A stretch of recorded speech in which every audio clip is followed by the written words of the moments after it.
When DJI dropped the original Neo, it completely changed how we looked at personal content creation. It was tiny, cheap, and lived on your palm. But let's be honest, it had limitations.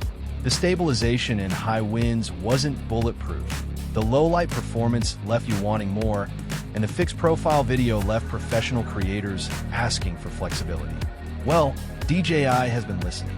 The leaks are out, the database certifications are finalized, and today we are looking at the DJI Neo 3. Is this finally the ultimate pocket-sized AI drone? Does it bridge the gap between casual vloggers and serious filmmakers? Today, we are breaking down everything you need to know about the DJI Neo 3, from its redesigned build and upgraded sensor, to its jaw-dropping video specs, battery enhancements, and whether it's worth your hard-earned cash. Let's dive straight into it. Let's talk about the physical build first, because portability is the entire identity of this product line. The original Neo pushed boundaries by keeping weight down to roughly 135 grams. With the Neo 3, DJI has somehow managed to retain that ultra-lightweight footprint while addressing the primary structural complaint of its predecessor: durability and prop guard aerodynamics. We are looking at a refined, slimmer, integrated propeller guard design. The plastics used in the frame have shifted to a higher grade, impact-resistant composite material. Why does this matter? Because if you're launching this drone directly from your palm or flying it indoors around people and pets, bumps happen. The new frame absorbs kinetic energy much better, reducing microcracks that plague some earlier ultralight models. Furthermore, the overall footprint remains pocket-friendly. It easily slides into a jacket pocket or the side pouch of a camera backpack. But don't let the toy-like size fool you. The engineering under the hood has matured significantly, starting with how it handles the air. Now, let's get into the component that every creator cares about: the camera. If you felt constrained by the older sensors, the Neo 3 brings a massive leap forward. Rumors and early developer leaks point to a larger camera sensor housed behind that single-axis mechanical gimbal. A larger physical surface area means one vital thing: better light capture. When you're shooting during golden hour or moving indoors, the grain and digital noise that used to creep into shadow areas are significantly reduced. But the real headline feature here? 10-bit D-Log M video recording. Stop for a second and think about that. Bringing a flat 10-bit color profile to a sub-ultralight drone changes everything.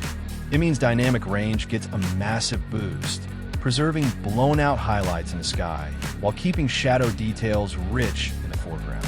If you color grade your main mirrorless or cinema camera footage in DaVinci Resolve or Premiere Pro, the DJI Neo 3 clips will finally match your A-cam seamlessly.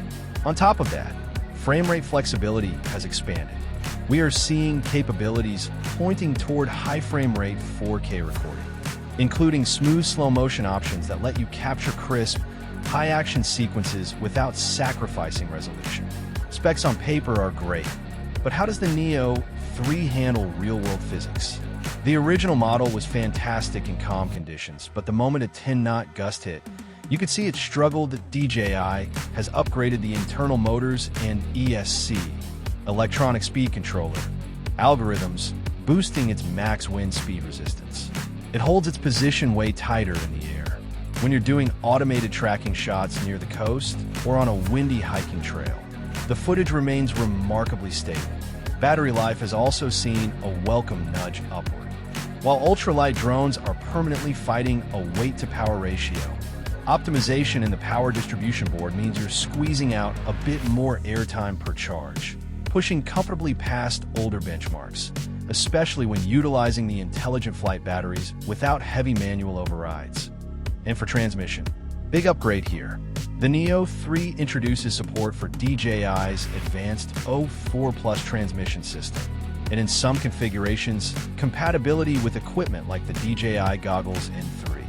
This means crystal clear, low-latency video feed sent directly to your phone or goggles.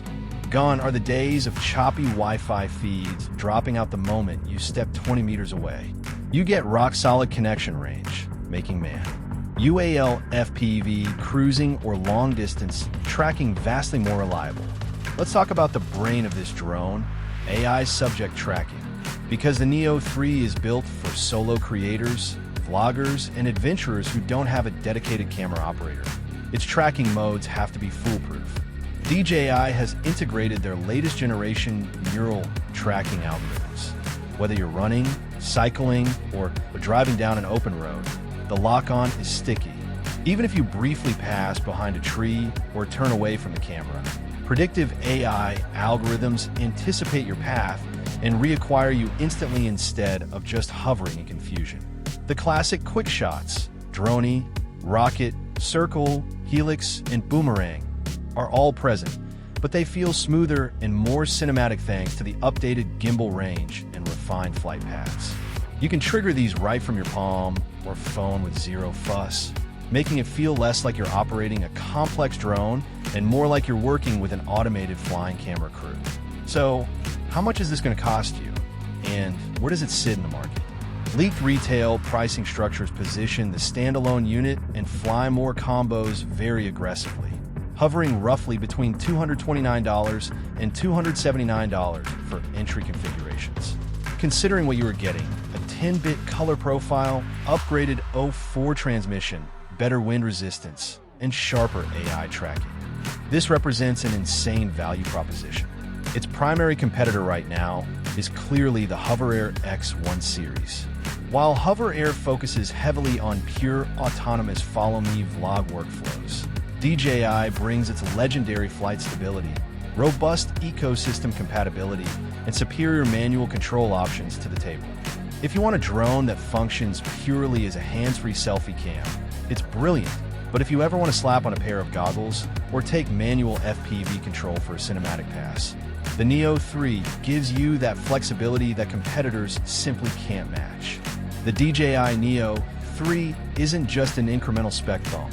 By fixing the pain points of the older generations, adding 10-bit color, cleaning up the wind stability, improving transmission, and keeping it feather-light, DJI has crafted what might just be the ultimate everyday carry drone for 2026. If you own the original Neo and wished it had better video quality and stronger wind handling, the Neo 3 is an absolute no-brainer upgrade.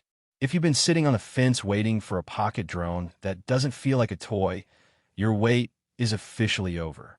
What do you think about the DJI Neo 3 leaks? Are you planning to pick one up, or are you sticking with your current setup? Drop your thoughts in the comments down below. If you found this breakdown useful, hit that like button, subscribe for more tech reviews, and ring the notification bell so you don't miss our full hands-on flight test dropping next week. Thanks for watching, stay creative, and I'll see you in the next one.